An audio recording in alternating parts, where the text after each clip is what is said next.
Howdy, folks, and welcome to the Hunting Stories Podcast. I'm your host, Michael. I've got a great one for you today. Today, we connect with the Motor City Madman. Uncle Ted, some people call him. Today, I just call him Ted Nugent. So I want to say thank you to Ted for coming on the podcast. It was wonderful speaking with him. He obviously has a ton of passion, and he came in super hot. Normally, I get like a quick chat with the person before we even start recording, but Ted was like, nope, let's go. It's time to get this thing started. And we did exactly that. So Ted, thank you again. I really do appreciate you, your passion, what you've done for hunting as a whole over the many years that you've been doing it. And of course, just for sharing some stories with us today. So that's it, guys. Let's go ahead and kick this thing off and let Ted tell you some of his stories.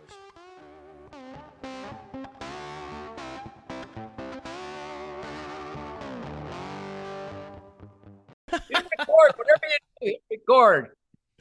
Perfect. Well, Ted, thank you so much for joining the podcast, man. I really appreciate it. Well, anything that has to do with the great outdoor stimuli and God's miraculous creation as a hands-on participant, I'm here for it. Perfect, sir. Well, I think you, if you know the name of the podcast, it's the Hunting Stories Podcast. So you're going to do the heavy lifting today, and I'm super excited about it. All we want to do is hear your favorite hunting stories. It's pretty easy. You have 1,000 hours? Do you have thousands of hours? You got to realize I'm in my 75th hunting season right now, wow. And I'm so giddy I can hardly stand myself. Hunting stories. I was born in 1948. In Detroit, when Michigan was really the number one hunting state in the nation. Pheasant was king. All the deer were up north. There were no deer south of Clare, pretty much, the mid-southern peninsula. And I was at deer camp at 10 months old in the fall of 1949. It was an annual ritual at the Nugent family. My dad was already a follower of Fred Bear when I was born. He came out of the World War II and the Korean insanity. And it was insane. And so this, as I wake up every morning in the fall of 2023, nobody has ever listened to Ted Nugent talk and went awake and went, geez, I wonder what he meant. I mean, I'm not ambiguous.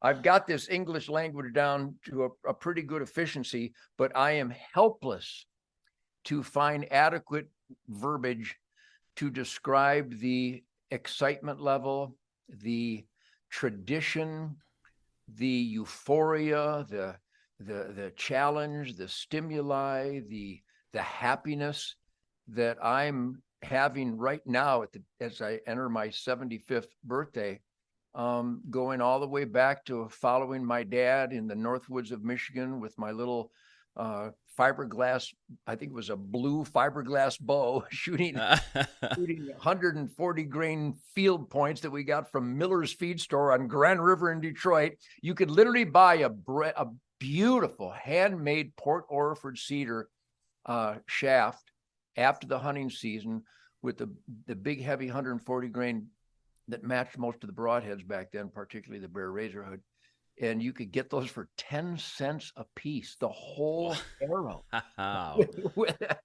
So these are vivid, powerful, dynamic memories of mine because I've been clean and sober for 75 years. So the brain still works, not to be confused with those so-called peers in my music industry or pretty much around the world. But Mike, the original memories of traipsing through the woods with that little bow and arrow. I got my dad's bow right here. It's a long bow. That's amazing. That's fiberglass wood. It was 62 pounds at a 28-inch draw. And Did you get out and use it very much, or is it just sort of for decoration at this point? I don't think anybody needs to shoot a 62-pound bow. Maybe Howard Hill. And I got some of my original bear bows here. In fact, I wish we had visual because not only am I really good looking this morning, but I'm surrounded by hundreds of thousands of rounds of ammo, thousands of arrows, thousands of broadheads, hundreds of bows, hundreds of guns, and enough horsepower. You can probably see I got enough horsepower there to snap his face. So my hunting stories, I suppose I could just pick one of any year I remember the Nugent family would head north on I-75. There was a 2-lane back then, and we had a Ford station wagon. And I remember I always put my bow and my back quiver of arrows in the window, because the real excitement was when we would occasionally pass another vehicle that also had their bows and arrows visual. I would just go crazy. Dad, look, there's somebody else got, and I'd wave. And so we'd rent a little cabin on the Tittabawassee River, not far from Fred Bear's original bear archery shack in Grayling. And it was a log structure with a wood stove and a hand pump. And I think the most powerful celebration in my life is that I was forced, i.e. disciplined, i.e. parented, to be an asset to my family, gather wood, gather water, learn to be stealthy, which I failed for the first 16 years of my, I was a fumbling, bumbling idiot. Hence the Motor City Madman. The Motor City Madman doesn't have to be slow and stealthy and conscientious. The Motor City Madman can just go ahead and rip dangerous fire-breathing licks off his guitar, high energy, like an idiot. But to transform from the Chuck Berry fan, because I was already playing guitar by the time I was 6 or 7, to the what I've discovered by I'm going to say 1954, 1955, 6, 7 years old, that Fred Bear was my Chuck Berry of the bow and arrow, and I got to meet Fred. So one of the great stories is in those early years, we'd stop at a little off yellow cinder block shack on the outskirts of Grayling. And again, I was just a little kid. I didn't know nothing. I just knew that I couldn't wait to go out in the woods along the Rouge River in Detroit, which was loaded with game, pheasants and quail and squirrels and ducks and geese and coons and possums and skunks and fox and river rats and beavers and muskrats. And I mean, it was just a fascinating world for me. And when I met this tall, lanky guy in this bear archery shack, there was Nels Grumley. I don't know if you know the name Nels Grumley, but he was Fred's original boyer in Detroit. As Fred came from Pennsylvania, then they moved up north to become bow and arrow and accessory manufacturers full time. I met these guys, and we're talking the founding fathers. Of modern bow hunting. And I just remember as a wild-eyed kid that was fascinated if I had 2 or 3 arrows in my quiver. Here's Fred Bear. I didn't know who he was, but it imprinted on me that he was the bow and arrow guy, because the shop was full of bows and arrows. And God, Mike, and then eventually I met George Nichols, who owned Jackson Archery in Jackson, Michigan, who made all of Fred's arrows. And I got to hunt with George Nichols, who was the first guy to tag the first deer with a bow and arrow in the Allegan State Park. I believe it was November 1st, experimental archery season. It was there was a letter from Fred Bear that said they had the first experimental archery season in 1937, in the UP.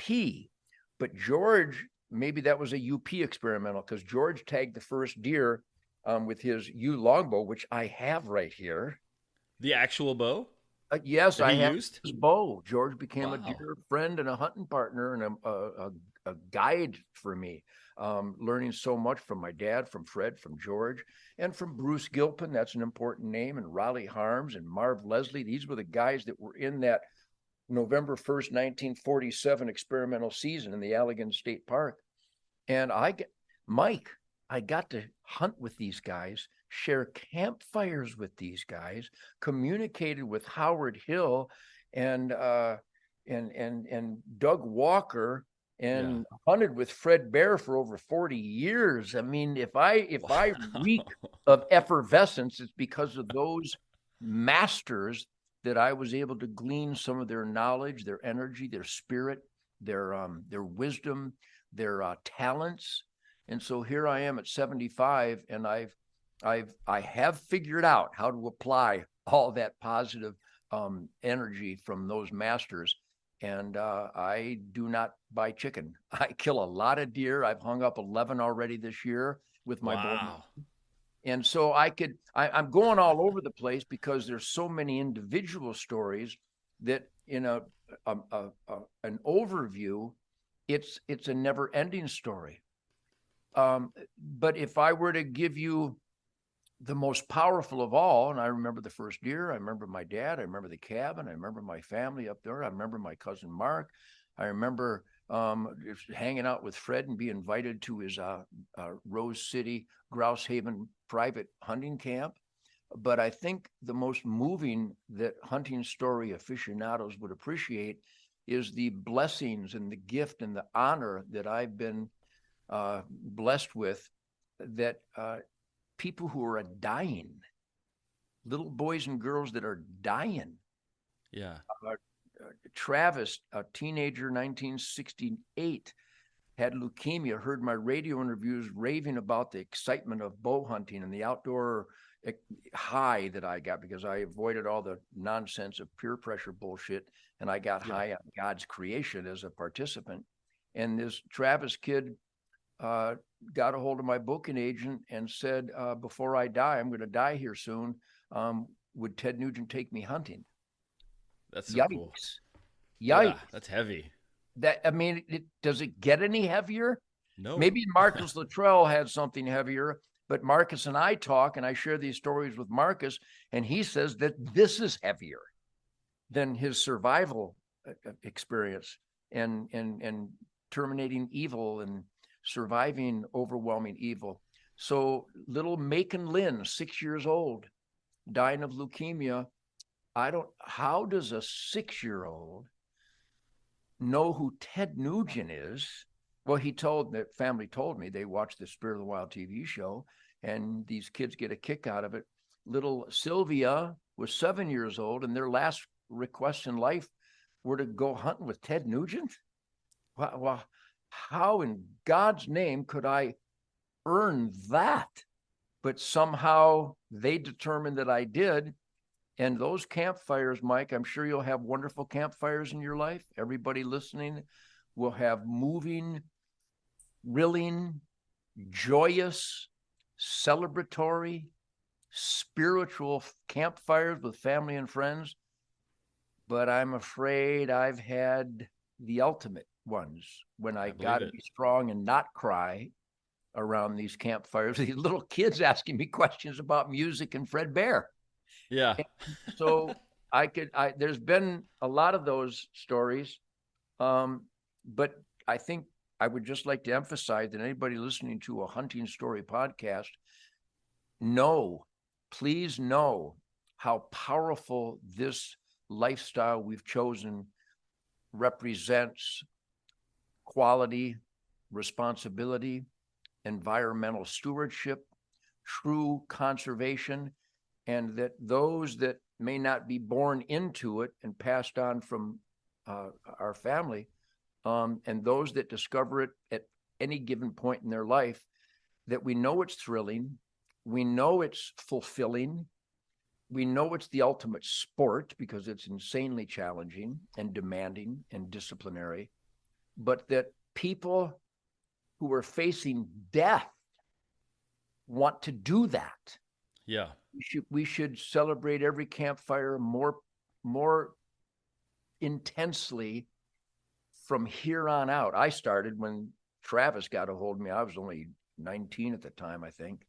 And I hadn't thought about death. I hadn't thought about terminal illnesses. I was totally unaware of that. I was so into my music and touring and trying to find days in October and November to go bow hunting.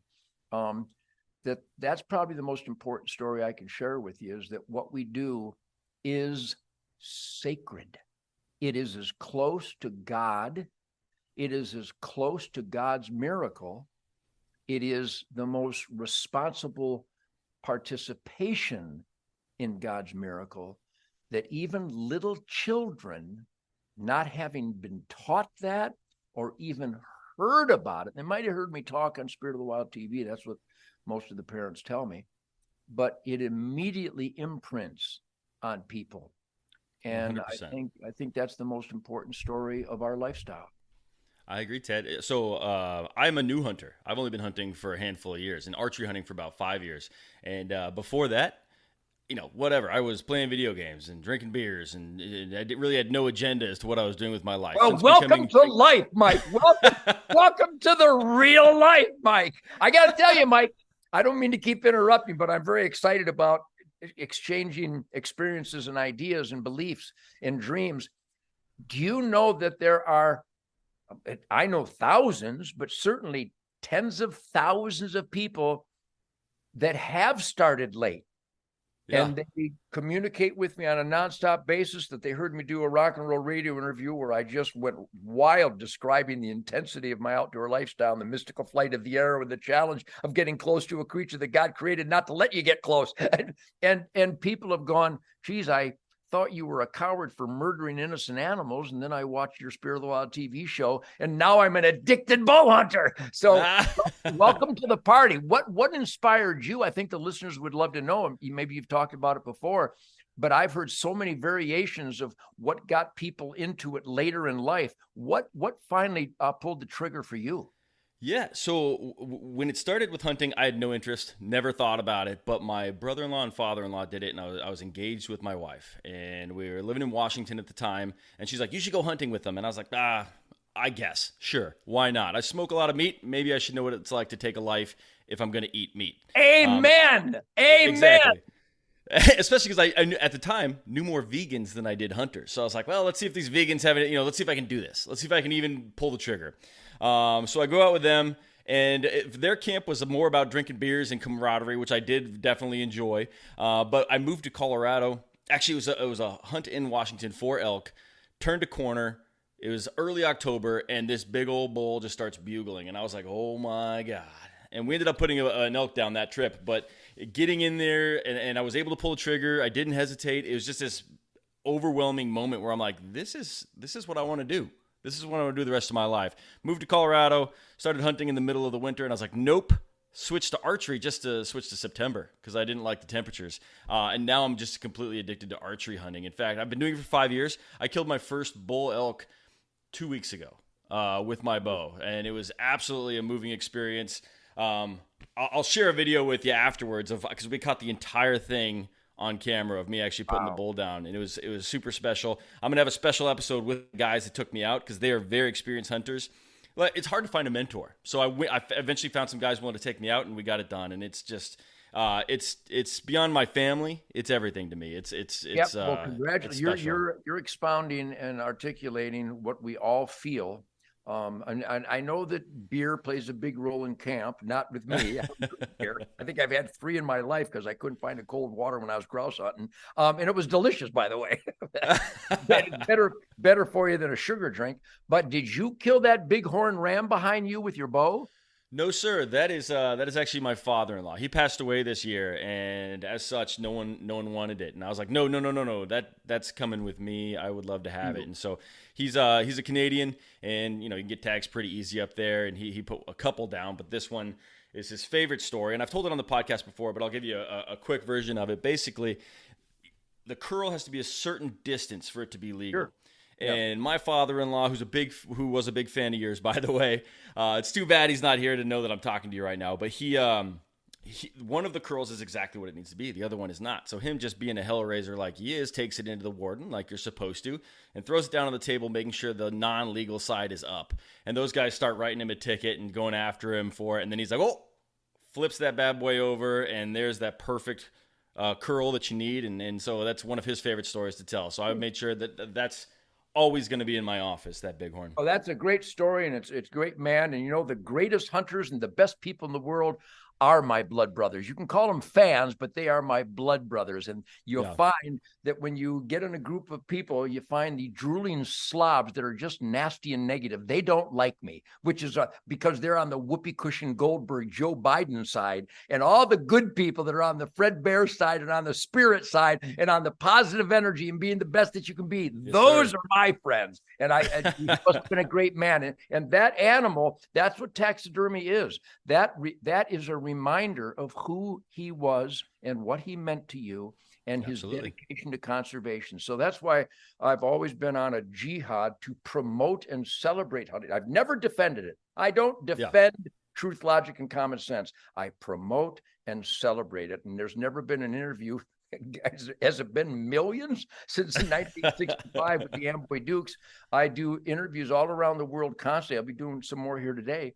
And I always promote that spirit responsibility to balance the herds during God's natural season of harvest. So that's what that mount represents to you and to all of us that have animals mounted. And I think that's something that has been completely misrepresented on purpose by the propaganda ministry that we call media nowadays. So were you born and raised in Canada?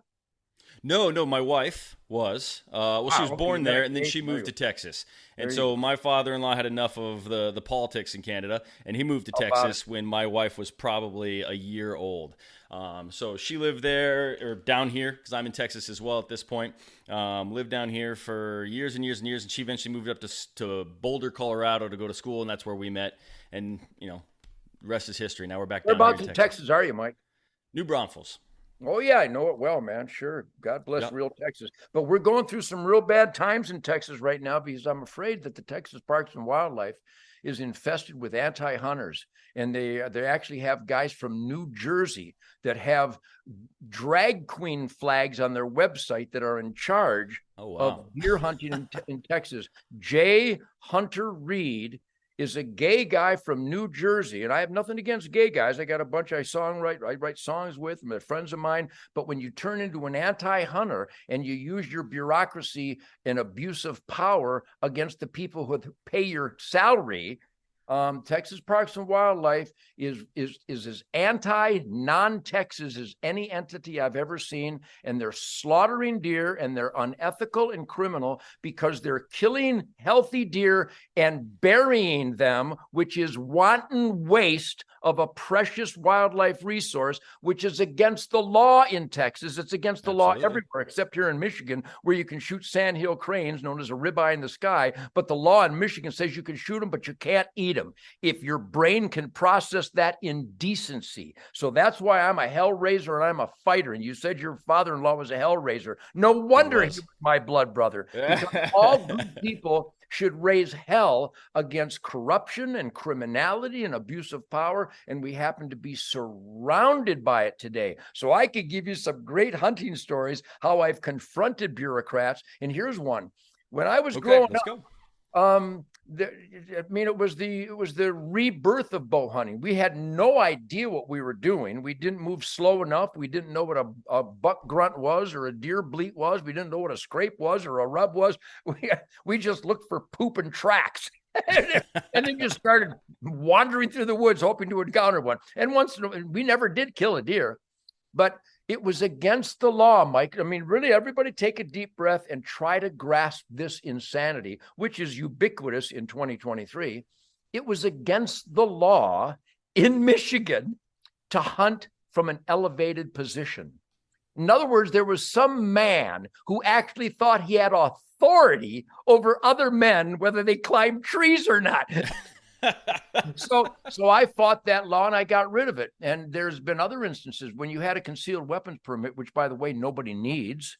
Nobody needs a concealed weapon permit because we got the right to keep and bear arms from God, and the Constitution guarantees it. Its very existence is your concealed weapons permit. But in Michigan, they went through a bureaucracy and they infringed, like every other state, on the God-given individual right to keep and bear arms. And the infringement included that when you're bow hunting, even if you had a pistol permit, you couldn't carry your pistol while you were bow hunting. So some man thought that there was a time and a place where you weren't allowed to defend yourself. So I got rid of that law. And then for years, you had to have your bow in a case. Now, I'm just a guitar player, but I know emphatically that a bow case plays no role in conservation of wildlife whatsoever. So I fought and I got rid of that law. And there's still laws. You can't supplemental feed. You can't relocate apples. I used to gather up a bunch of acorns from under a white oak. I'd gather them up and I'd put them over closer to a good stand where I had background cover and the wind was right coming from a bedding area. Well, that's perfect hunting strategy. It's perfect. because the knowing your acorns target, over there and aren't strategically located under the oak, because there wasn't background cover, the wind wasn't right for my ladder stand, so I'd relocate the acorns. There are bureaucrats in Michigan, Minnesota, Wisconsin, Pennsylvania, who actually think they have control over a free American, whether we can relocate acorns or not. And here's my decree to those bureaucrat punks. I'll relocate all the acorns I want. Keep the hell out of my life. I'll relocate corn. I'll relocate apples. It's how I strategize to responsibly harvest a reasonable surplus of deer to try to mitigate the traffic slaughter and the agriculture deprivation and the disease and the overpopulation, the habitat destruction. And that's just coming from a guitar player, which means that I know more than the so-called bureaucrats in the game department. Hallelujah. Here, I got one for you. So you see this whitetail right here. This is a Texas whitetail. Yeah, beautiful white. That's a Texas deer, isn't it? Yeah, it is. I shot it down in the Golden Triangle. So I became aware of a law that was rivers are public in Texas. So I went and walked some rivers, right? And found you have to shoot with double-aught buckshot. They actually changed this law this past year. I don't know if you're aware of this, but I am aware of it. Yep. So I don't know if that was because of me or not, but I went and made sure the game warden was aware I was going to be down there. I made sure that he knew all the rules because I knew all the rules. I went down there with my shotgun, basically just walked this river through. I mean, you know the Golden Triangle, right? Freak of nature deer. And this guy was a young deer. Would have been a freak of tomorrow, I think. But I went down there, shot the deer, and every time I left that riverbed, there was a truck waiting for me and people looking for me and trying to start fights. That warden got in trouble for doing everything he was supposed to do. I had to write multiple letters of recommendation, and then, of course, that whole law is gone because apparently we're not allowed to hunt our own public land here in Texas. So it's just now they're claiming that chronic wasting disease is actually hurting deer, which is a lie because no deer herd has ever been hurt by chronic wasting disease because it's the same exact science profile as scabies that has been around forever since the 1600s. It's in the soil. They're slaughtering healthy deer and wasting that precious venison. The government, the Texas Parks and Wildlife are doing that. And here's my plea, my prayer to the game wardens and law enforcement and military. Please reread and re-recite your oath to the Constitution. And if your boss or your commander or anybody in charge of you ever asks you or tries to force you to to enforce a law that is illegal, immoral, or against your oath to the Constitution, not only should you defy that order, you should arrest the son of a bitch for giving you an illegal, anti-constitutional, immoral order. And I don't have to explain what that is. FBI raiding people's homes who weren't even in D.C. on January 6th. How can an FBI agent under the sacred oath, the same oath I take as a sheriff deputy for 40 years, how can you piss on the oath to the Constitution and obey such an immoral command? And it's running amok in the military, law enforcement, and especially in the game wardens of this country. And I want you to reconsider who you obey, an illegal commander or your sacred oath to the Constitution. And wildlife regulation should be based on two things: safety and science.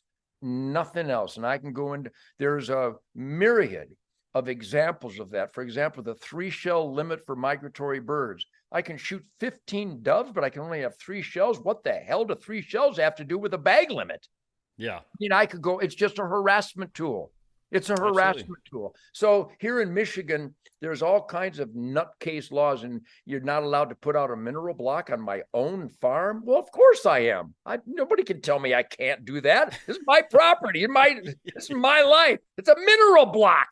Same in Minnesota and Pennsylvania and Illinois. So I'm a hellraiser because I'm an actual we the people. The founding fathers wanted every American to be just like me, suspicious of all authority, demand constitutional accountability from all of our elected employees, and raise hell till we get truth, logic, common sense, Constitution, Bill of Rights, 10 Commandments, Golden Rule, and we the people as the foundation for all laws, rules, and regulations.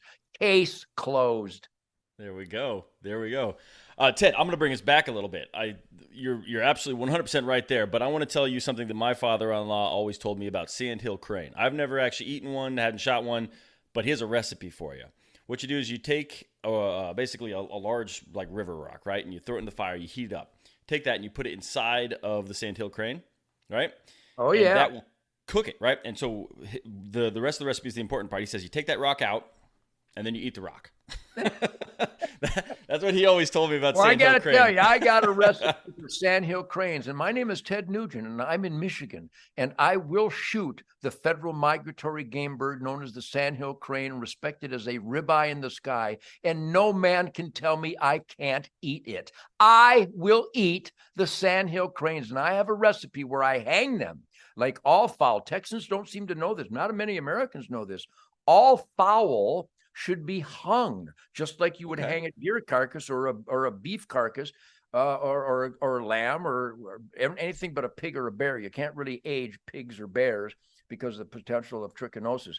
But a sandhill crane, like a dove, you hang them by the head. Don't gut them or anything. Turkey, ducks, geese, pheasant, grouse, quail, Hungarian partridge, and certainly sandhill cranes. Hang them by the head in a cooler. Got to be under 40 degrees, preferably 35, 38 degrees.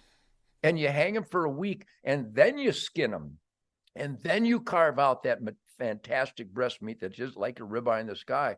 And then you cook it like you would any favorite steak or venison. With a lot of butter and garlic, and marinate it over some good hot mesquite coals.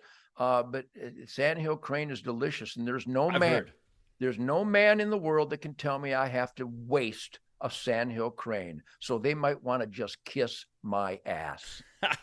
Who's telling you that? That was always a joke my father-in-law always told, and I always thought it was funny, especially because I've always heard ribeye of the sky. So I'm assuming they're delicious. I just haven't had the opportunity. But who's telling you can't eat them? The government of Michigan. We finally harassed the bureaucrats. We put pressure on the bureaucrats. That's what the experiment in self-government dictates. Where the sandhill cranes were so overpopulated that they were destroying tens of millions of dollars worth of agriculture every year, and the farmers and ranchers and just concerned citizens were fed up with it. You can't protect a game bird that is overpopulated and destroying agriculture. Gotcha. Wild pigs come to that has to do with all wildlife. So we finally got them to acquiesce to a degree, but the bureaucrats are all Democrats. They're all Marxists. They're all Joe Biden freaks here in Michigan, just like Texas Parks and Wildlife, I'm afraid. And so they finally allowed you to shoot the sandhill cranes, but the law dictates you're not allowed to consume them.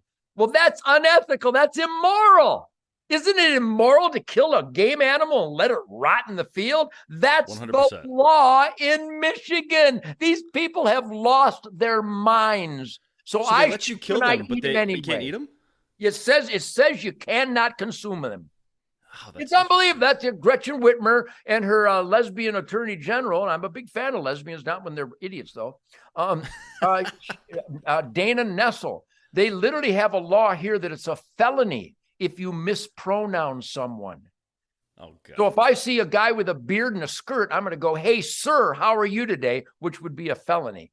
I'm telling you, Mike, the country has lost its soul. But if you find a campfire surrounded by hunting families, you have found the best people in the world. And I got to tell you, 100%. If I have a little more attitude than some people can handle, it's because every weekend, September, October, into November, I have a hunting ranch here in Michigan called Sunrise Safaris. We got these wild pigs. We got some great deer. We got some goats and some rams. And every weekend I share a campfire with 10 to 20 great, great American families. Yeah. And we shoot and kill and butcher hogs and take photos. And there's a lot of beer around the campfire. I'm drinking tonic water. Again, I have nothing against beer until you have 2 or 3 and you start being a drooling Aussie idiot. But it's so refreshing. I have way too much confidence that is a result of the greatest people in the world that I share a campfire with all hunting season. And I started Sunrise Safaris back in, maybe 1990. 91, because people were bombarding me with questions. Well, how do I get into hunting? What kind of gun? What kind of bullet should I get? Where can I go? And I always guide them to sporting goods stores that I have friends at that I've proven to be friendly, conscientious, and positive and encouraging and knowledgeably guiding people into this wonderful lifestyle. And so those people are now gung-ho hunters and fishermen and trappers too. And every weekend, sunrise safaris, all my hunts are sold out throughout the year. We're already booking for 2024. And I bring a guitar and I play some hunting songs, and we have some BS sessions, and we talk about, music and guitar tones and horsepower and politics and favorite firearms and favorite ammo and favorite bows and arrows. It's really the ultimate shit kicker, positive, real America experience. And to all those people, if they're listening to this, you people that I've been blessed to share these campfires with, you're my inspiration. You remind me that the greatest, kindest, most confident, hardworking, positive, funny, cocky people in the world are still alive and well, and they're in the hunting camps of this country. Absolutely. You and I jumped into this podcast real hot, but I usually tell every one of my guests that I want this to be like I'm joining your hunting camp. We're sitting around a fire. I want you to tell your stories exactly how you would tell them. I don't care who's listening. I want you to have fun telling your stories, because that's what I love to hear, and I love to be around those campfires. So I'm with you 100%, Ted. It's my favorite place in the world, is just being around that campfire. It is the favorite. I have a Real America Voice spirit campfire podcast every week. People go to realamericavoice.com, I guess. But it's called the Spirit Campfire because I don't have a teleprompter. I don't have a script. I don't have anybody giving me ideas. I just talk about the things I believe in a 75-year accumulation of information and evidence and dreams and hopes and good people and bad people. And so, yeah, campfire is the most unfiltered, honest celebration of people who are unafraid, because all of a sudden, all the shackles and all the fears and all the cancel culture and all political correctness and all this insanity that runs the U.S. government right now in media and academia and Hollywood and the drag queen insanity that is just destroying the fiber of our spiritual soul in America, that vanishes around a spirit campfire. So everybody listening, make sure that you invite as many family and friends as you can, Absolutely. as often as you can, to as many campfires as you can, because it will cleanse the soul and remind us how good people are. And the best people in the world will be found around a hunting campfire.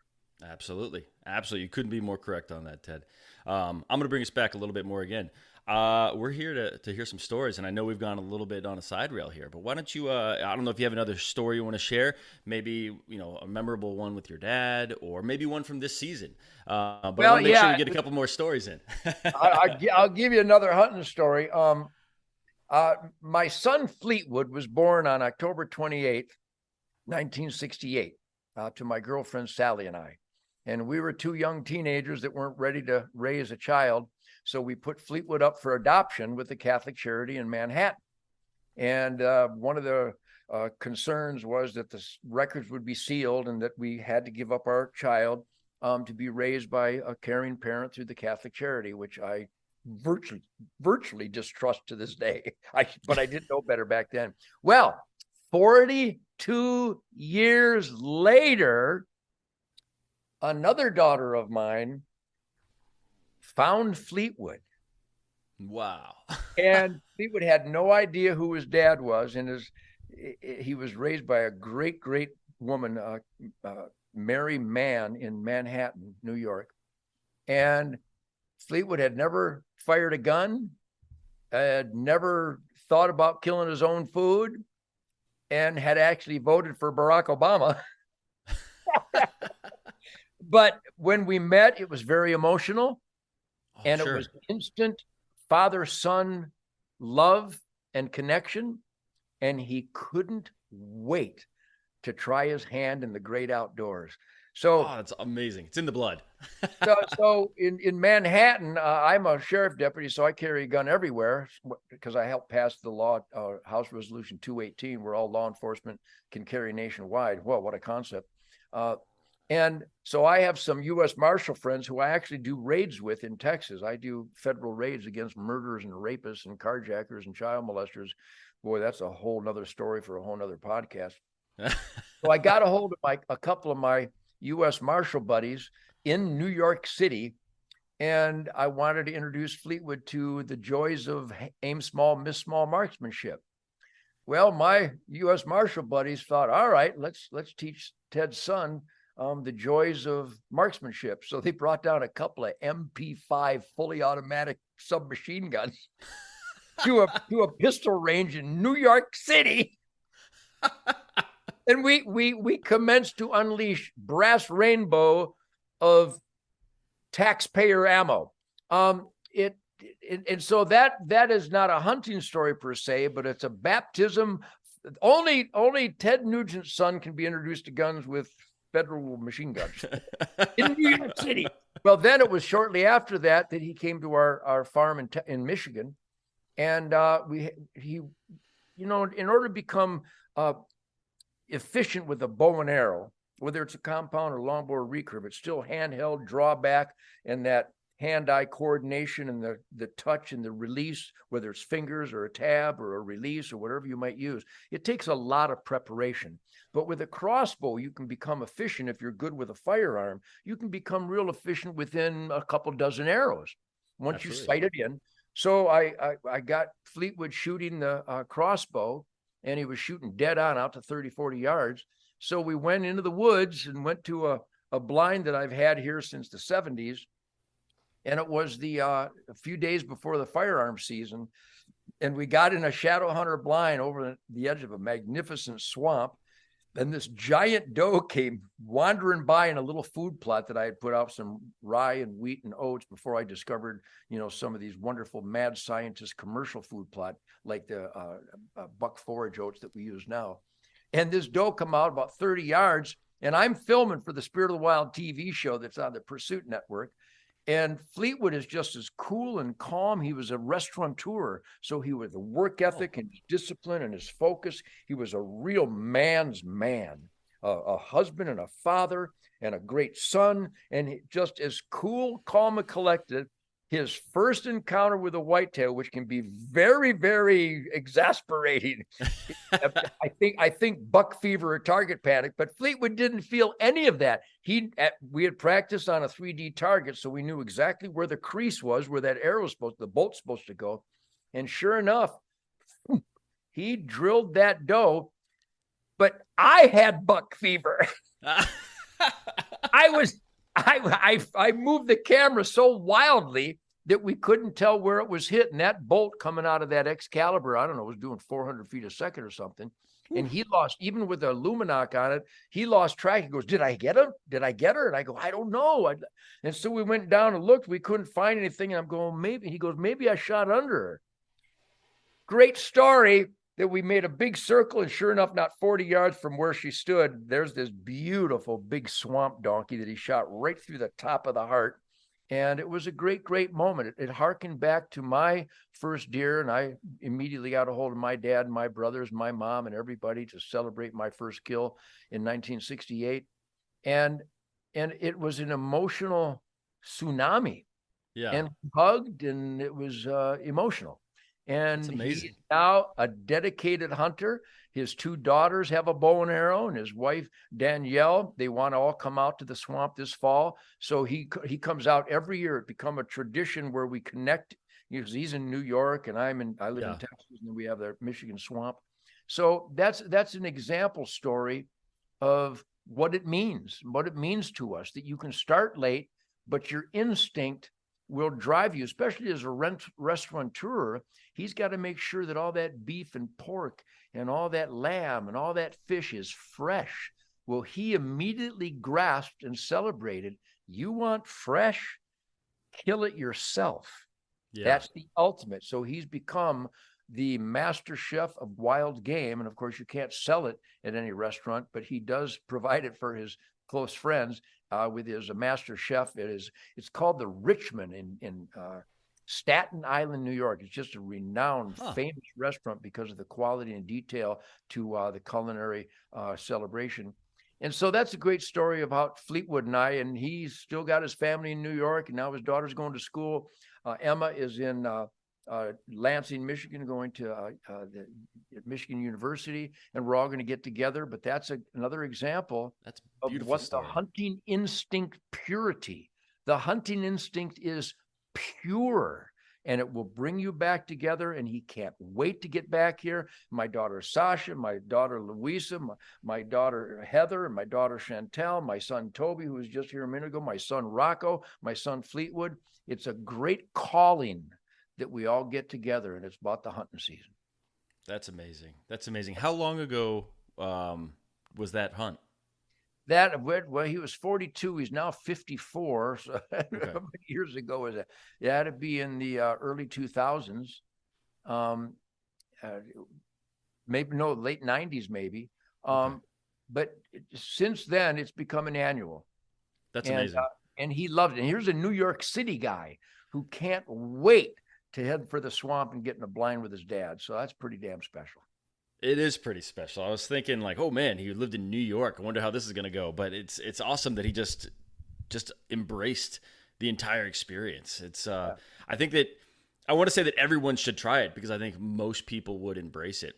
But then you can't have everybody hunting. That wouldn't work. But here's another one for you, Ted. I have a question for you, and maybe you have an answer. So my wife, she loves that I'm a hunter. She loves that I go out there and that I have this hobby versus many other things that a lot of men in America are doing right now. But she wants nothing to do with death. She doesn't want to see it. We live outside of city limits in New Braunfels, so we've got lots of deer, and technically I can shoot them. But she's like, I don't want you to kill anything at my house. What's your advice to get my wife to become a little bit more open to being involved in the experience versus just letting me go off and doing it and then bringing meat home?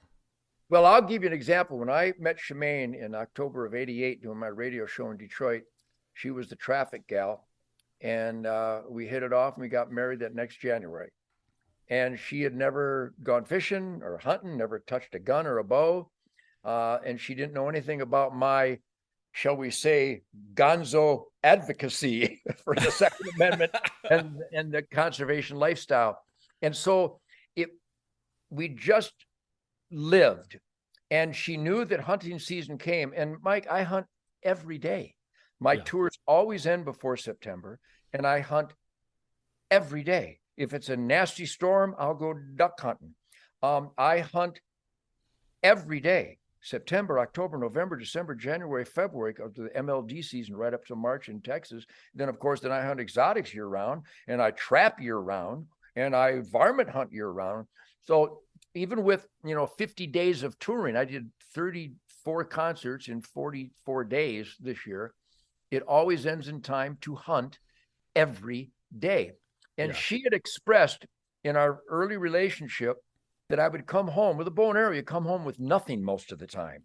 But around the dinner table, I would exalt the sandhill cranes that flew right in front of my face, the palated woodpecker that hit the tree right above my head, the cedar waxwing that landed right on the autumn olive bushes right in front of me, and the cardinals that one day a green jay in Texas landed right on my arrow, because I really, if I dare say, mastered stationary stealth with a bow and arrow, because I don't want to alert anything or anybody.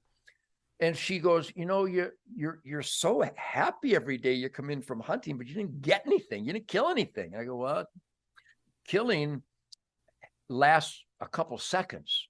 I'm in my stand for 4 hours every morning and every afternoon. And I passed up a couple of little young bucks, which is not easy for me to do, but I don't kill the young bucks anymore. And so she goes, I just didn't know that's what that was all about.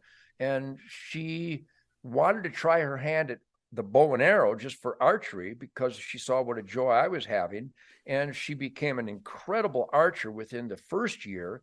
And then she wanted to learn about firearms safety, because the engineered recidivism of increased crime by a failed justice system. She wanted to be capable of defending herself. And then when Rocco was born in '90, she wanted to be sure that she could protect her son. Well, she finally said one real warm October day, how about if I go sit in the blind? My point being, I didn't push her. I said, Gotcha. you can come with me. And she did come with me. We started Spirit of the Wild television on public television in 1989. And she saw where this perfect fresh pork chop came from. She saw where this incredible backstrap came from. She saw that not only aren't squirrels icky, but they're healthier, cleaner, and more delicious than any chicken that you're going to buy. And so she finally, on her own, went, I think I could try that. Yeah. But she also has a little unique twist to it. She won't shoot a doe. But I have to shoot 40 or 50 does just on our Michigan swamp, and on our Texas ranch, I have to shoot at least a dozen or more does. So I keep expressing as gentlemanly as possible, honey, it would be irresponsible and bad for the health of the ecosystem and the deer herd if we don't kill some does.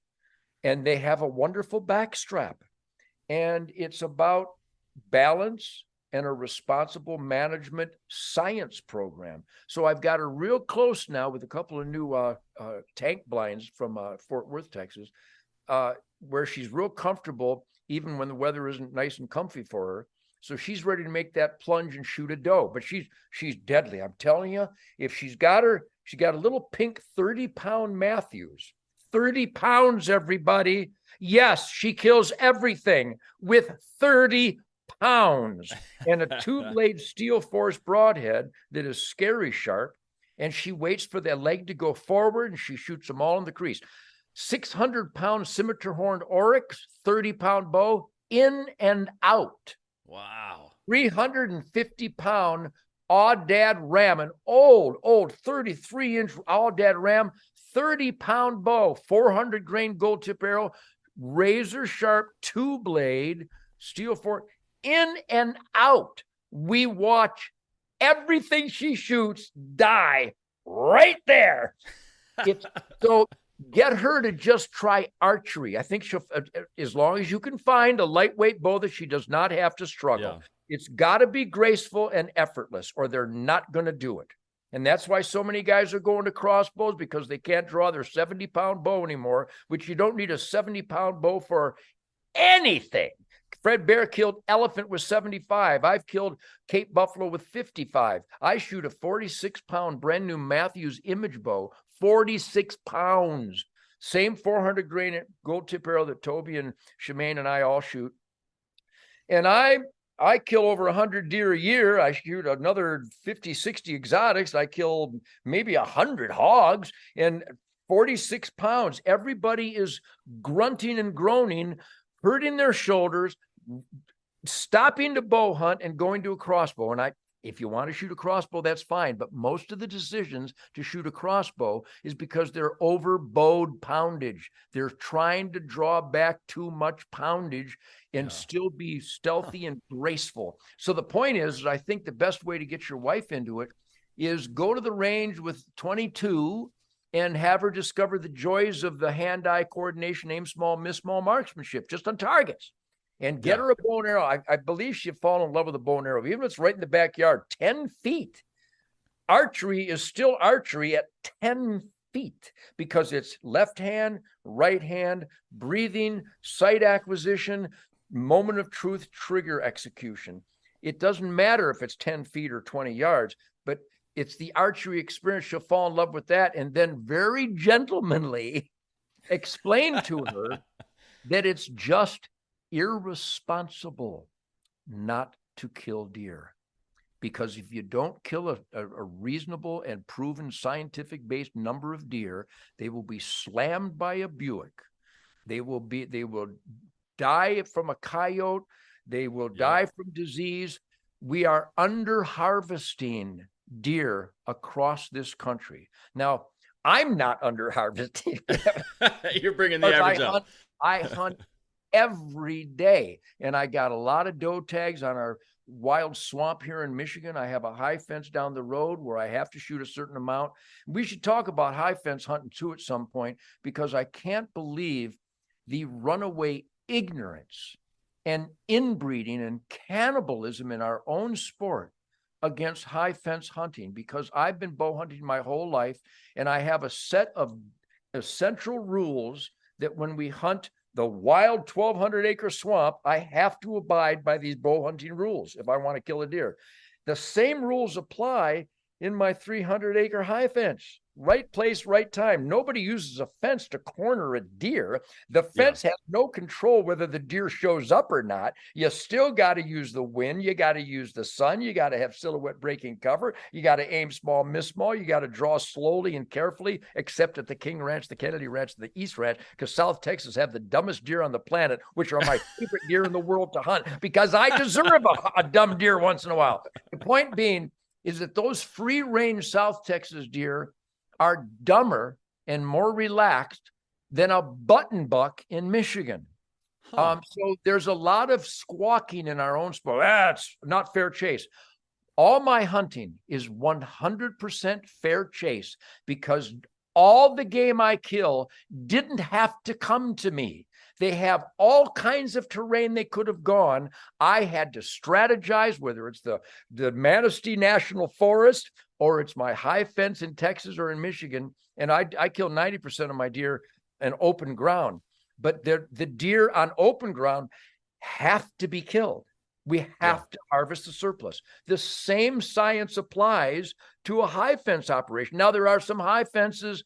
In fact, they're not far from you in the hill country. There are deer that eat out of people's hands on open ground. Oh, yeah. So if you want venison, I suppose you don't need to kill it with a ball peen hammer, and you want to have deer in the backyard because they're beautiful and they're fun to get close to.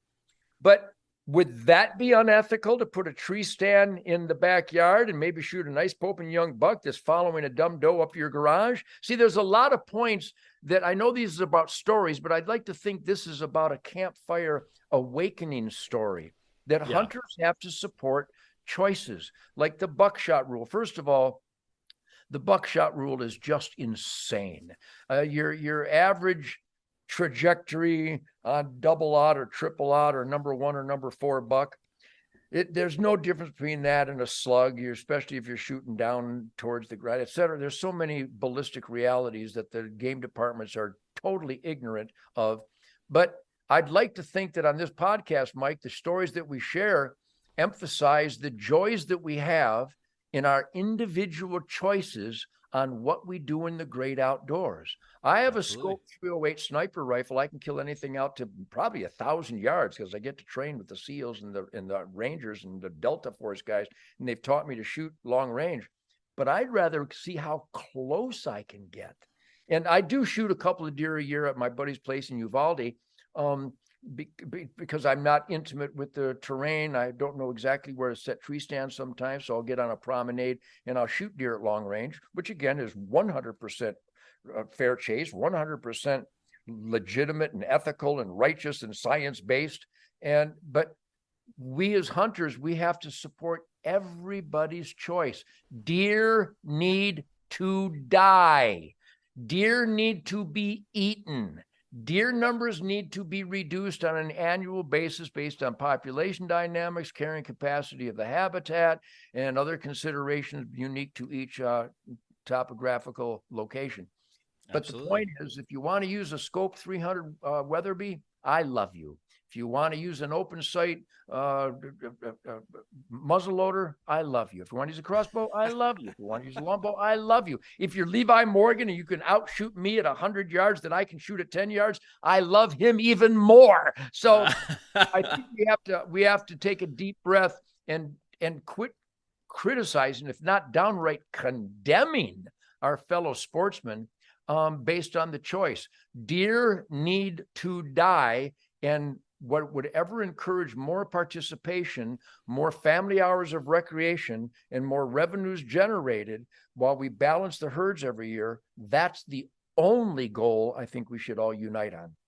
I agree. And if hunters aren't doing it, then the government's going to do it, and they're going to use our money. Anytime that you compromise access by we the people, the USDA comes in with shooters that are paid with our tax dollars. That's the alternative. Who could possibly allow that to happen? Not me. Yep. The animals will get overpopulated. We'll start hitting them with cars, and then people will start complaining, and then all of a sudden we're paying for it rather than hunters aren't paying for it through tags.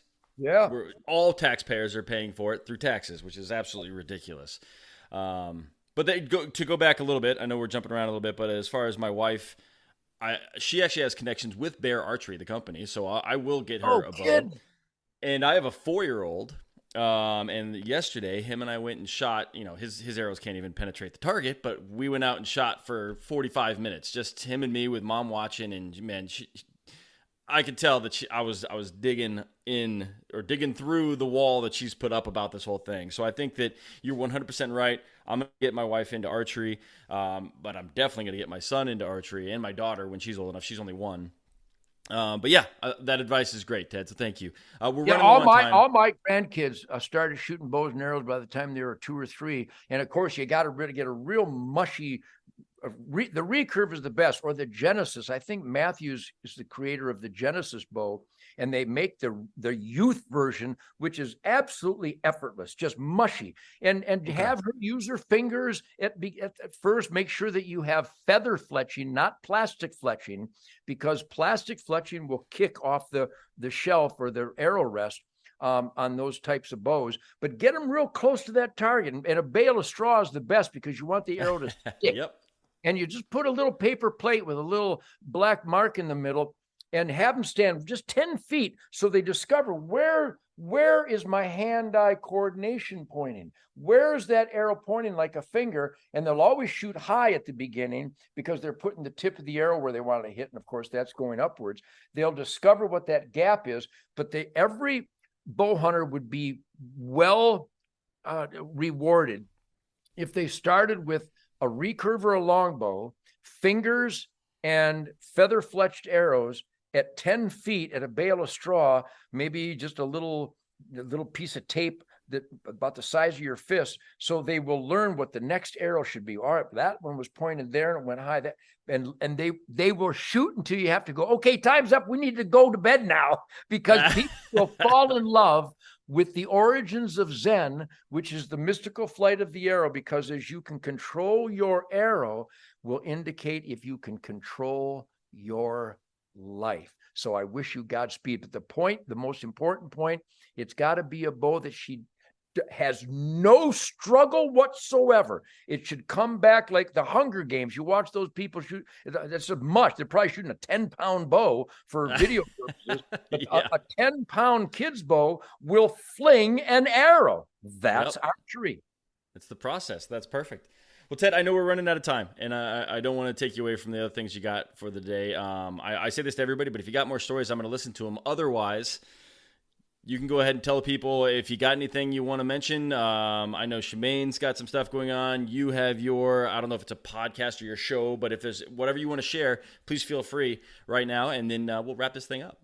Well, Mike, I think have your wife and all you guys out there, get your women in your life to watch Shemaine Nugent's Real America's Voice, Faith and Freedom. Real America's Voice, Faith and Freedom. I have a Real America Voice spirit campfire, but we celebrate rugged individualism, truth, logic, common sense, God, family, country, Constitution, Bill of Rights, 10 Commandments, Golden Rule, Declaration of Independence, law and order, good over evil, goodwill and decency, and the purity of the conservation, hunting, fishing, trapping lifestyle. I also are celebrating our 34th year of Ted Nugent's Spirit of the Wild on the Pursuit channel. It's on 8 times a week. And I have a funny feeling, we've got the evidence to prove it, that when the women watch Shemaine's Queen of the Forest segments, they see what a joy it is, how stimulating, how there's a certain effervescence to a woman with a weapon. And her Queen of the Forest segment on Spirit of the Wild TV for these last 34 years has turned so many gals onto this outdoor lifestyle. So everybody get your families to watch Spirit of the Wild and watch Shemaine's Queen of the Forest segments. We also have at tednugent.com, since I've been banned and unpublished from Facebook because I violate their community standards, which means that truth, logic, and common sense is kryptonite to idiots. But if people would go to tednugent.com, I have a bunch of flags and hats that say, I will not comply. And in this world of corruption and criminality by our government, the media, big tech, and Hollywood, and Anheuser-Busch and Target and all the Satanists out there, we're fighting back. And I'm doing media every day, but if people would go to tednugent.com, you can see what we're up to, what's going on. And I would welcome people to join us. I want to thank everybody too, Mike, because Spirit of the Wild has been a top TV show. It started on the Outdoor Channel. We're now on the Pursuit Channel 8 times a week. And it's been a top rated show because people love honesty. We don't produce Spirit of the Wild. We just push the record button and we capture the way real hunters go hunting. And we thank everybody for their support. Yeah, I will put links to all of that in the show notes, Ted. Thank you so much, man. This was a lot of fun. I really appreciate you taking time from your day. I never expected I'd have someone like yourself on the podcast, but I had a lot of fun today, so thank you.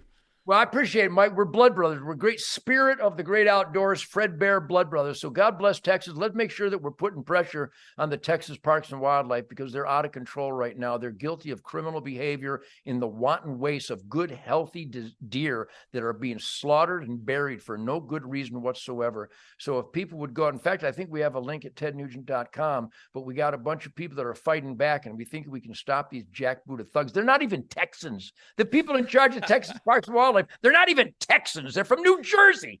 So there's a lot of battles that need to be fought, and I thank everybody that does do that. And I'm having the greatest hunting season of my life. I hope you all do. And since you're in New Braunfels, Texas, I got a bunch of buddies out there. You people have way too many axis deer in that area, and I'm willing to help. So let's plan on getting together at some point. I'll track you down through my Linda. And maybe we'll rendezvous at some point this winter. Oh, that'd be amazing. Yeah, I've got one axis deer that runs through my yard, just one doe, and I've got her on game camera. But yeah, again, got to get through the wife issue before I can take that one down. So, but there are luck plenty with that. But keep at it. Don't give up, man. I will. Well, thank you again, sir. I appreciate your time. You bet, man. God bless. Godspeed. Good hunting forever. Thank you. All right, guys, that's it. Another couple stories in the books. Again, I want to thank Ted, Mr. Nugent, for coming on the podcast. We couldn't have done this without him. He obviously has a ton of energy and is extremely passionate about everything to do with the outdoors. So, sir, thank you. Hopefully some people fed off of your energy during this podcast. Please do make sure you check out the links in the show notes because he's doing a lot of cool stuff. He has wrapped up his final tour, so it might be hard to see him play his music, but that being said, he's doing a lot of cool things. He's got a good show. His wife's got some good shows. All the links, again, are in the show notes. Beyond that, everyone, if you could please share the podcast with one person, I would greatly appreciate it. The best way that we're going to get more people hearing the Hunting Stories podcast and having more people reaching out saying, man, I got a crazy story to tell, is by the listeners sharing it with at least one person. If you could do that for us, we'd appreciate it. Beyond that, if you can review it, great. If not, whatever, that's cool too. Thank you guys again for tuning in. I appreciate all of you. Now go out there and make some stories. Thank you.